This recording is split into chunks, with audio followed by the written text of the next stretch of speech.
Welcome back, gang, to Harpo Gang's Kitchen. I know I'm lying, I know I'm lying for how long it's been took me to get this video together.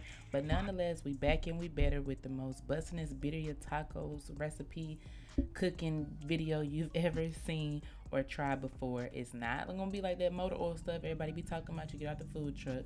These really got some flavors. So ingredients in the description. We about to bust it down. Let's get to it.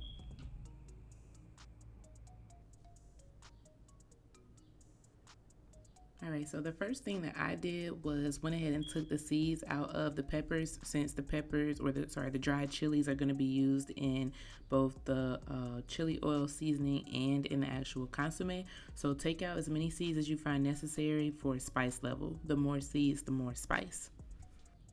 When you've got your peppers taken care of, you want to take all the dry ingredients that you see listed here on the screen and in the description and put them in a blender to make sure you get them ground up really well. So this is going to, like I said, go into the chili oil and into or onto the beef. I pretty much put it in everything, so this was like my foundation of flavor for this whole dish. With that being said, you want to adjust the taste as you see fit. Alright, so full disclosure, I am about to sear the meat, but I did already have the water on the stove coming to a low simmer. It doesn't really matter if you do that now or right after this, but I found it helpful to go ahead and turn the water on to get it started. Anyway, what I'm about to do right now, I don't know what I was looking for, but I'm about to sear the beef on both sides. I don't necessarily know if this is true or not, but everybody in the videos that I watched that was authentically from the Hispanic culture did sear their beef on both sides. From what I understand, it helps the flavor to lock in and for the meat to stay moist. Don't quote me on that, but I did it because they did it. And y'all don't mind my grease dripping. I was rushing. I don't know what I had going on this day, but just watch out. It's like, nah, I was tweaking though. But anyway, y'all just, just pay attention to the part that matters, which is this bussin is right here. So as you can see, this is where I added those seasonings or those dried seasonings that we have blended up is what y'all see on the meat right here. It was just my way of giving the dish some extra flavor because I was not about to have my tacos out here tasting like that motor oil y'all be talking about on Facebook. Like, y'all was not gonna do me. So I'm just letting you know, if you're gonna make these, it's up to you to add the flavor to the dish, and this will make them bussin', period.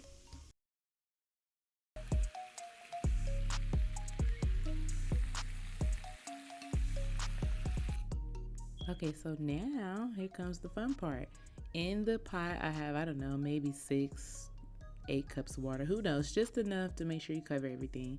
And I'm taking the meat that I just seared and placing it in the water.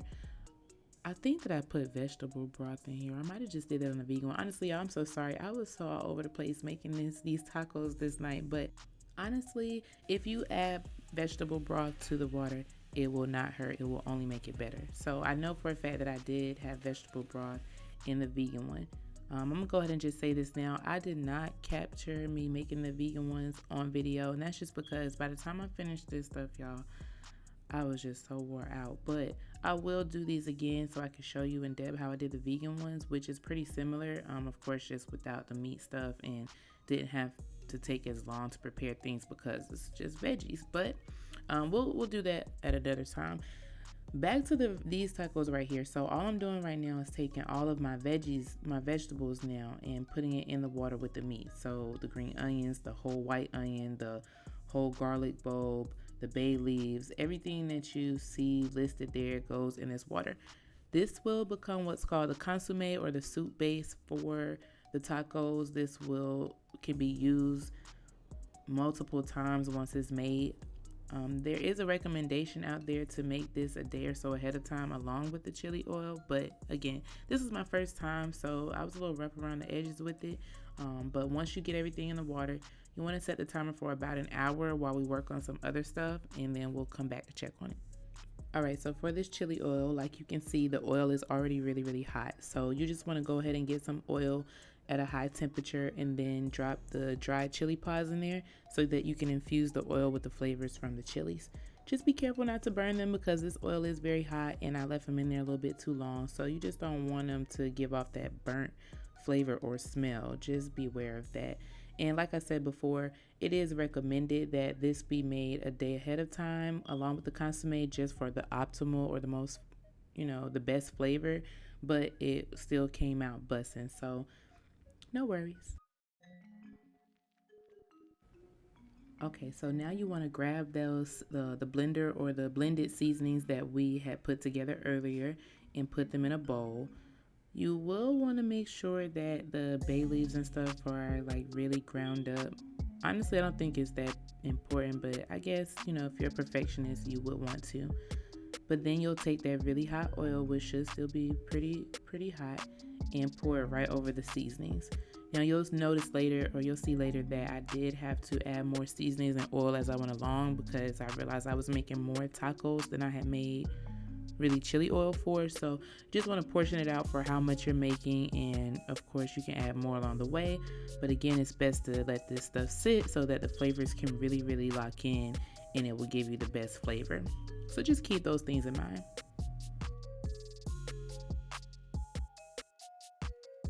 It should have been about an hour now, and we're back at the consomme. So what I'm doing here is taking out the chili peppers or the chili pods so that I can make this sort of paste to add back to the soup to make it thicker or to thicken it up. So you'll see in the blender I have some of the carrots in there too, because carrots just make things more like creamy consistency, so it won't hurt to throw a couple of those in there. It's okay if you get some of the other veggies, just a little bit, but the most important thing is to get out all of the peppers, and they do be in there hiding, they be sleep. So just make sure you try to get out as many of them as possible. We're gonna put these in the blender and, like I said, make a paste so that we can thicken up this soup.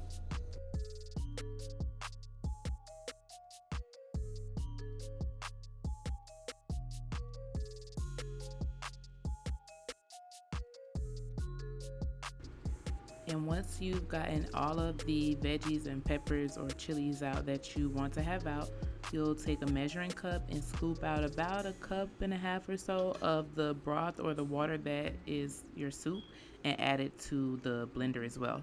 Notice that we're not adding plain water because water dilutes things and it will take flavor away. So you don't want to add plain water at this step.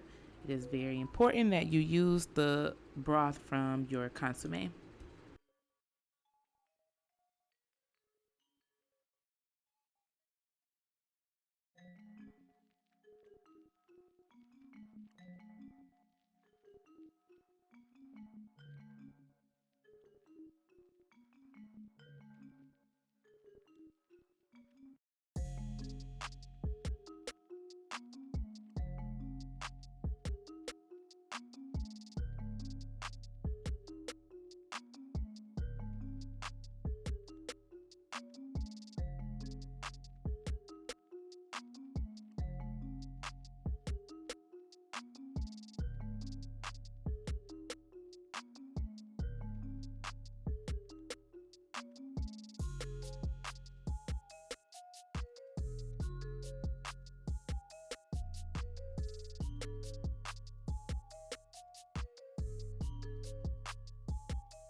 We almost done, y'all. I promise we almost at the end.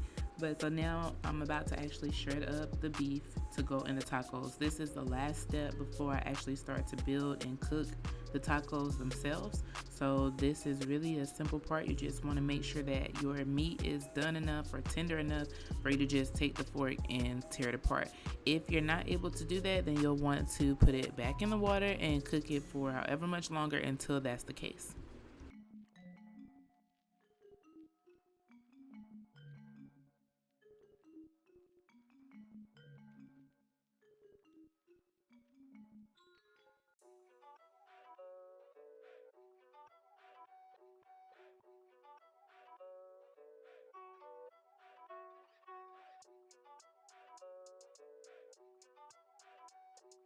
Y'all, it's time. We made it to the bus down. We got the tortillas, the chili oil, the consomme, the hot pan or griddle, and our beef.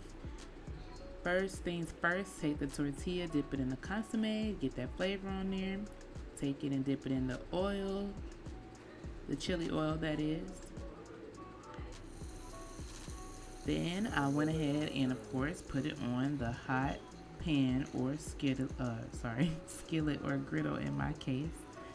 Now I did start off a little bit unorganized and slow. I should have had the cheese in a bowl, everything laid out, but honestly I don't know where my mind was this day, y'all.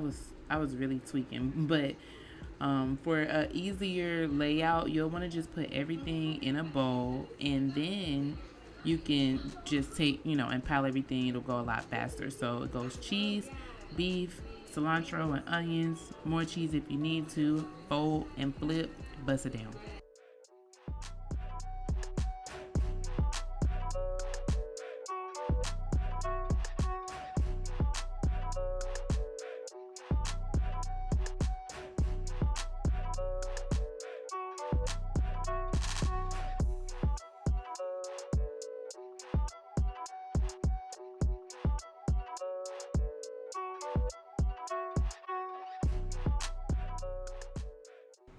Y'all, stop judging me. I told y'all that I was struggling at first. So I clearly put way too much in this first one, and I had to add some more chili oil, and I just felt like it wasn't coming through like I really want. Like the melanin wasn't coming through for me. So I had to tweak it just a little bit. But I'm about to show y'all another one so y'all can see how I really pulled it together. It wasn't as all over the place as it may seem. But I'll show y'all another one in just a second.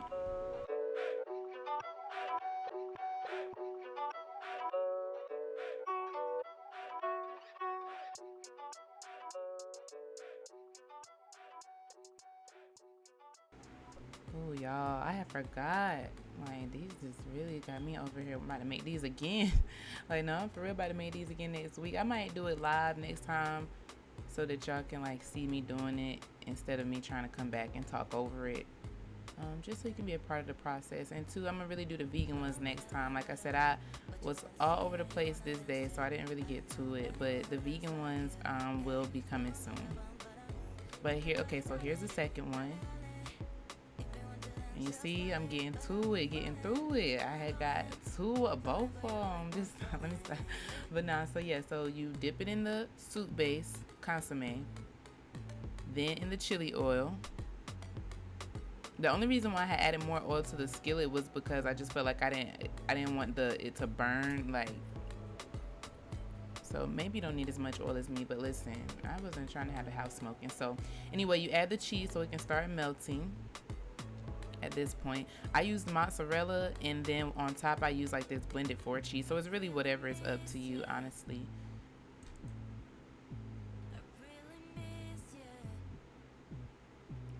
Then after the cheese starts melting, you want to go ahead and put the beef on there or your protein. And then we're going to top it off with cilantro and onions. I still was kind of putting too much in there. So you really, if you can tell, you really don't have to put so much. I mean, it depends on who's eating. We eat big plate, big tacos, big harp on this stuff. But now we do be busting it down over here. So it was kind of a lot. But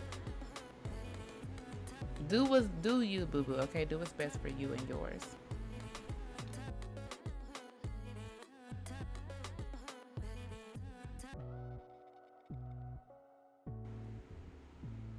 Got fresh cilantro, fresh onions. I did have a couple green onions in there too because I really like scallions. I think I did, yeah, some scallions in there, but just, be careful with them, be gentle. I was a little, y'all. Just know that they was busting, okay? Trust the process, like, there we go. Then once they look like they're good and crispy on one side, we just gonna press and flip. And that's it, gang. That's all it is to it. Hopefully I didn't make this process seem like it was too much, because it's really not. Like, and even if it was, I do feel like they were worth the process. Thank y'all so much for coming back to Harpo Gang Kitchen. We're gonna see y'all next time on the game.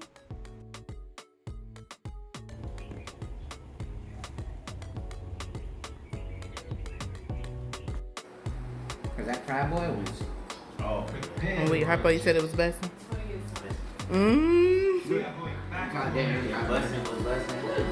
Was it good, y'all? They said it was good. It's lit. For the one time.